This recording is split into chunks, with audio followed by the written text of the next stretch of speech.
Good evening and thanks for joining us. I'm Bruce Frisco. It is Tuesday, the 10th of February.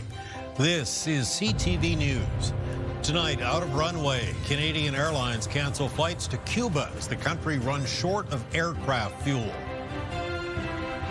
Opportunity knocks. A rare piece of real estate rises from the ashes again. And rooting for a hometown hero, Stellarton comes out to support Olympian Blair Turnbull. Live from our Maritime's News Center, this is CTV News.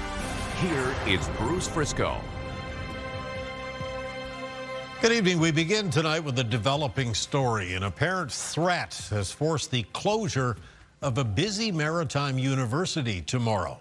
Mount Allison, New Brunswick says it has canceled all classes tomorrow out of an abundance of caution after, quote, a concerning message found on campus referencing February 11th, 2026. School did not go into details, but says all classes and campus activities are shelved and scheduled midterms will take place during the next scheduled classes. Dorms and the dining room will remain open on Wednesday, but security has been ramped up and RCMP are involved. Officials say they'll share updates on the reopening of the campus just as soon as they can. Unprecedented problems for Canadian sun seekers visiting or planning to visit Cuba. Airlines are scrambling after word the country is critically low on jet fuel. It's resulted in cancellations and waves of uncertainty. CTV's Jonathan McGuinness has the latest. All of Canada's major airlines have stopped flying to Cuba, leaving many with vacation plans grounded. Heather Warren booked a Cuban vacation for 5 last May. She was told today those plans have been canceled. My first time, my grandson, my other son, I'll get to go on a family vacation. And then just cancel. A United States oil blockade has caused tourism to the popular sun destination to grind to a halt because planes can't refuel. What we can see to expect in Cuba is a declaration of martial law in the coming days. The country is completely out of diesel, and now they're running out of other petroleum products as well. Dmitry Neonakis has been vacationing in Cuba for the last 30 years. He was set to leave today for another one. He says great friendships were made in that time. Show me one Canadian who hasn't. There are so many wonderful people down in Cuba. Air Canada says 3,000 of its customers are in Cuba. Empty planes are being sent to bring them back home. This is unprecedented for Cuba, and we're actually seeing the situation in Cuba change by the day, if not by the hour. Air Canada has canceled flights to Holguin and Santa Clara for the rest of the season. Year-round flights to Varadero and Cayo Coco are suspended until at least May 1st. Jonathan McGuinness, CTV News, Halifax. A serious accident on the busy Bedford Highway this morning. Happened just after 10 a.m. Halifax Regional Police say a pedestrian was struck in a marked crosswalk at the intersection with Dartmouth Road. The victim, a 30-year-old man, taken to hospital with serious injuries. Police are still investigating. You can expect heavier traffic in the downtown Halifax area for the next month or so because of ongoing construction of the QE2 Halifax Infirmary expansion. A section of Roby Street outside the facility will be closed to southbound traffic until April. In addition, Cedar Street, between Roby and Henry will be accessible to local traffic only until the end of March. Officials say drivers ought to expect delays and use alternate routes where possible. The ongoing traffic issue back on the table at Halifax City Council today, where the cost of bike lanes was being debated yet again. The latest issue has become a bit of a quandary for Council. 31 of 53 kilometers of the city's bike network is finished at a total cost of $85 million, with $66 million yet to be done. That's why Halifax's mayor wants a review of cheaper options below the AAA standard that's already in place. We all want a transportation network that works for everyone, but during an affordability crisis, we cannot demand that taxpayers pay for the most expensive solutions. The reason we adopted a AAA, all ages and abilities network, is because it is safe. It separates people on those arterials and collectors from traffic. In the end, council voted to direct staff to explore options outside of the AAA standard. Get the Maritime's top stories, breaking news alerts, and watch live. Download the CTV News app. High-ranking officials peppered with questions about the state of New Brunswick's health care today, including the decision to change the company providing virtual care. CTV's Laura Brown has the latest on that. You mean to tell me there isn't something, a report that was done to help you make the decisions around going to an RFP instead of extending the contract? There is data available, there is the analysis available, but not in a defined report. It's analysis that was done on those visits. He's referring to 500,000 virtual visits facilitated by eVisit NB and reviewed by the department to see what improvements could be made. In the end, it was decided to undergo a request for proposals process. Beaulieu wouldn't provide exact details as to why the Luxembourg company came out on top. The new provider that we are discussing with currently for a contract to come into place has operations in New Brunswick and has been in operations in New Brunswick for almost 3 decades. They have over 150 employees in the province of New Brunswick. He did identify problems that virtual care is exposing, like one patient who had to access eVisit NB 90 times in 1 year. You had a specific question about fast-tracking those high-needs patients to a primary care provider. Do you feel like that's being done? No, I don't, and I don't think the deputy said that there's any mechanism in place to fast-track those individuals who clearly need a primary care provider. Health Minister John Dornan said in a statement that New Brunswickers should not experience a lapse of virtual care service when eVisit NB's contract ends. The new service will be in place April 1st. Laura Brown, CTV News, Fredericton. An anti-crime group in Moncton is not happy about some comments the city's top RCMP officer made to this television network last week. You'll recall he challenged a presentation to council in which members of the group said not enough was being done to clean up downtown Moncton. Among other things, the superintendent said property crimes were actually down from the previous year. I have nothing but praise for the RCMP officers that work in and around our city. And it really seemed that the superintendent's comments were defensive and dismissive. We've all got our frustrations out. Now it's kind of time to get into the adult mode, and maybe we can sit down as a group and see what we can do. The group is scheduled to meet with city councillors and the Minister of Public Safety this week. Shake-up at Nova Scotia Power today. CEO Peter Gregg, who's led the utility through the big cyber attack and the recent uproars about billing and proposed rate hikes, is moving on to the parent company, Emera. His departure comes as the power company is facing mounting criticism. CTV's Jesse Thomas has more.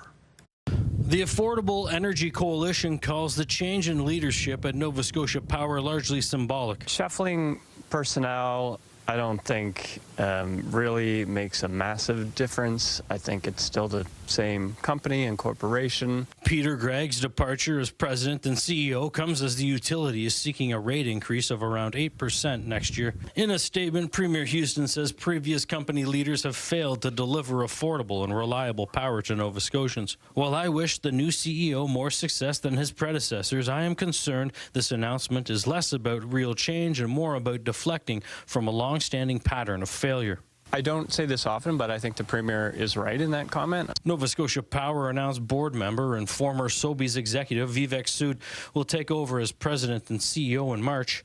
Official opposition leader Claudia Chender welcomes the leadership change but says Nova Scotians can't wait any longer for results. And we haven't seen that, and at the end of the day, that falls on the shoulders of the Energy Minister, Tim Houston. Jesse Thomas, CTV News, Halifax. Nova Scotia's community college ramping up skilled trades training. $25 million being spent over 5 years on equipment, training, and workshops in colleges across the province. As well, skilled training at NSCC will now be guided by a council of industry professionals. And our trades programs The students always enjoy a closer connection with industry, making sure that they're learning the skills on the equipment that's going to be found in industry. And through this process, the industry knows who our students are, so there's a smoother transition from being a student to being an employee. Officials say over the past year, the number of technical training seats at the NSCC has increased by more than 1,000. More affordable housing options are going to be maintained in Halifax. Ensuring that Nova Scotians can continue to live in homes they can afford. In partnership with the Housing Trust of Nova Scotia, the province is spending $15.7 million to preserve 90 units in the Fairview area. 62 of them will be designated as affordable. These buildings, they're older, established. Rents range from $800 to $1,600 for a two-bedroom unit. And that's well aligned with the Housing Trust model, where we'll try to have a diverse range of incomes, and we'll align every household's rent with the income that they bring home. There are healthcare workers here, there are skilled trades workers here, there are continuing care assistants living in here, and all those folks are who make up our community. There are kids here that go to schools locally, you know, and nobody wants a kid just uprooted from their school year. So these units matter. The Halifax Regional Municipality has also provided a grant to cover the deed transfer taxes. There are a few buildings, you know, in the region that predate Confederation, and even fewer of them up for sale. But one of those properties has hit the market in St. John. And as CTV's Avery McRae tells us tonight, it does come with a whole lot of stories. For more than 175 years, this historic St. John building has been the anchor at the end of Exmouth Street, and its next owner could be you. What we believe is the vision.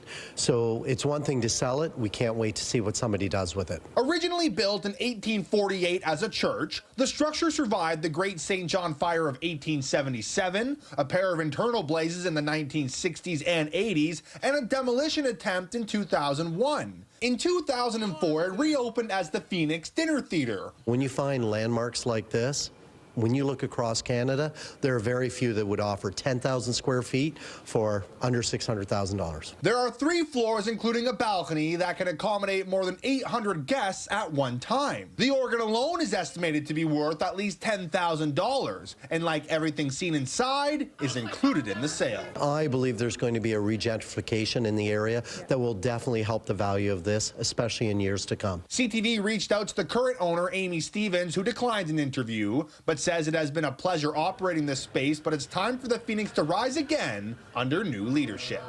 Avery McRae, CTV News, St. John. Thank you, Avery. Still to come tonight, Kaylin's full forecast, and we'll look into the growing but concerning trend of people diagnosing their own medical issues with AI. Coming up next, though, lopsided language. We still have complaints that there's delayed service. Turns out it's still difficult for Francophones to get some services in their own language in New Brunswick. That's next. Stay with us.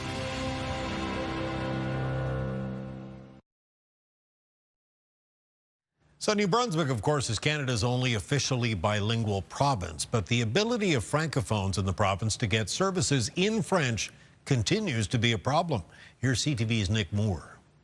eVisit NB. New Brunswick's Commissioner of Official Languages says Francophone users of virtual health care, such as the outgoing eVisit NB, have to wait longer for care when compared to an Anglophone patient. How did I know that eVisit was going to be the hot topic? And we still have complaints that there's delayed service. So, you know, I sort of have the luxury of saying, it's on you, Department of Health, to make sure that this works, but it really is. Commissioner Shirley McLean says another app, My Health NB, which connects patients to their own health information, is still not meeting requirements under the Official Languages Act. All the recommendations that we've made with respect to complaints pursuant to eVisit and My Health NB haven't been adopted. So my question would be back to the department. What have they been doing to work with eVisit NB to resolve these issues that they stated previously had been resolved? In a statement late today, the provincial government says more work has to be done and that a review of the Official Languages Act before the end of the year would help.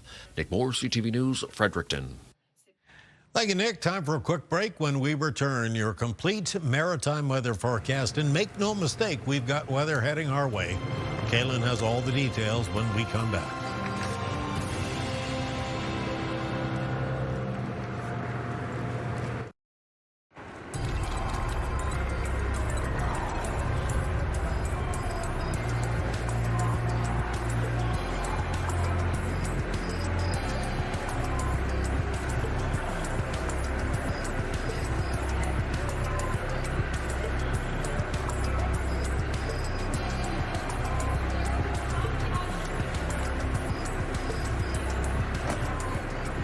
The 10th day of February, the Tuesday evening, is winding down in a nice, calm sort of way, and I guess that's it for a while. Yeah, tomorrow evening is going to be a little bit different, as it's going to be snow falling across much of the Maritimes, heavy for some areas, and we have some special weather statements and some snowfall warnings in effect in the province of Nova Scotia.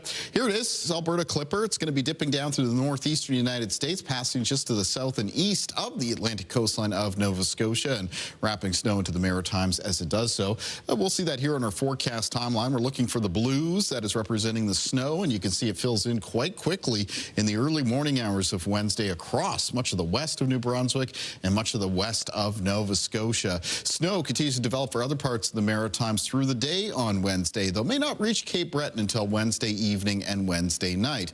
There is a band of some particularly heavy snow that is expected to come in off the Atlantic beginning in Halifax County late Wednesday afternoon, and then it continues to spread into eastern areas of Nova Scotia Wednesday evening and Wednesday night. Some of that heavier band of snow may actually brush in to the southeastern corner of Prince Edward Island. There is expected to be some lingering snow through Thursday morning for parts of PEI and the east of Nova Scotia, with other parts of the Maritimes with a chance of flurries. So I'm expecting a fairly widespread 10 to 20 centimeters of snow for Nova Scotia. This is expected to be a heavy, more compact snow, so take breaks if you're clearing it out of the way. There's a potential for some pockets that could be as high as 20 to 30 centimeters around the eastern Atlantic coastline of that province because of that heavy band coming in off the Atlantic. Most of Prince Edward Island, 5 to 10 centimeters, so could be higher in the southeastern corner. Southern areas of New Brunswick, 5 to 10 centimeters of snow, and the remainder of New Brunswick mostly in the range of around 2 to 5 centimeters.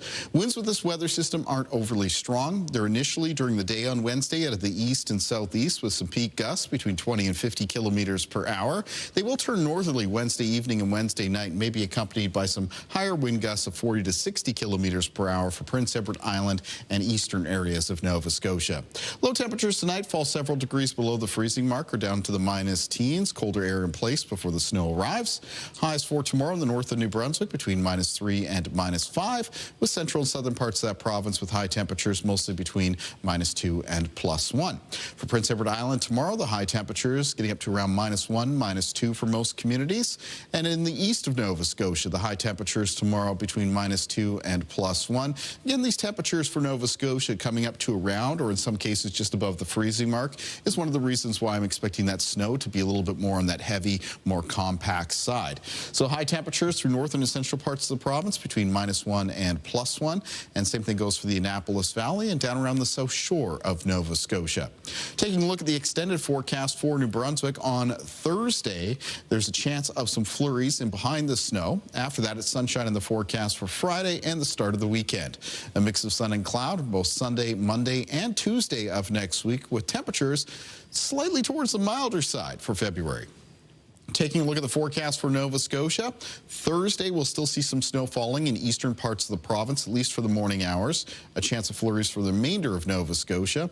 A mix of sun and cloud for Friday and Saturday. A chance of flurries on Sunday, and then a mix of sun and cloud through the start of next week.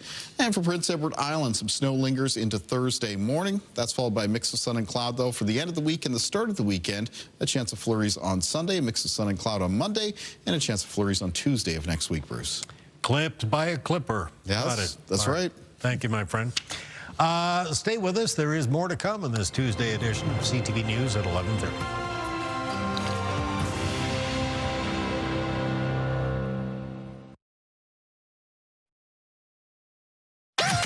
The #1 morning show in Halifax. Turk, Megan, and Amateur Alex. And home to the biggest artists. Halifax's #1 hit music station. 101.3 Virgin Radio. All right, so most of us have done it, gone online for health information, but Actual doctors are now sounding the alarm, especially when it comes to artificial intelligence. As CTV's Hafsa Arif tells us tonight, that AI advice may be actually causing more harm than good. It's the late-night symptom spiral, but now instead of Google or WebMD, many Canadians type their concerns into artificial intelligence platforms. People are turning to AI as they are not able to get into their family physician, primary care provider. So they want information, they want it quickly, they want it at their convenience. According to the data from Abacus, nearly 7 in 10 Canadians say false health information online has made them skeptical of what they read. The survey found people who followed medical advice from AI platforms experience 5 times more side effects than those who don't. So the downstream effect is that they do not have the correct diagnosis or correct treatment, and then at some point we'll clarify that with their family physician. More what I see is patients who are using those tools and want to have a conversation about it, which I think is really valuable and important.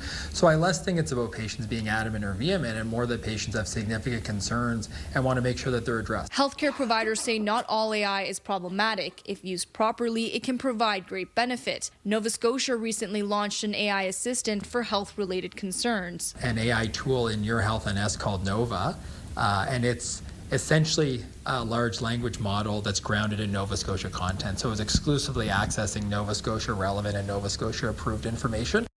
Hafsa Arif, CTV News.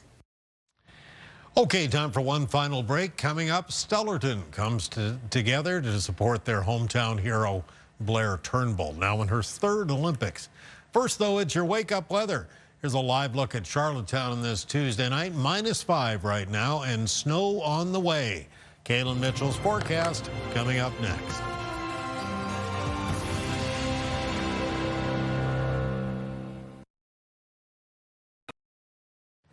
Wednesday morning, it's the 11th day of February. We'll kick it off with a look at the wake-up weather and Kaylin, and I guess it's going to be a slow commute this morning.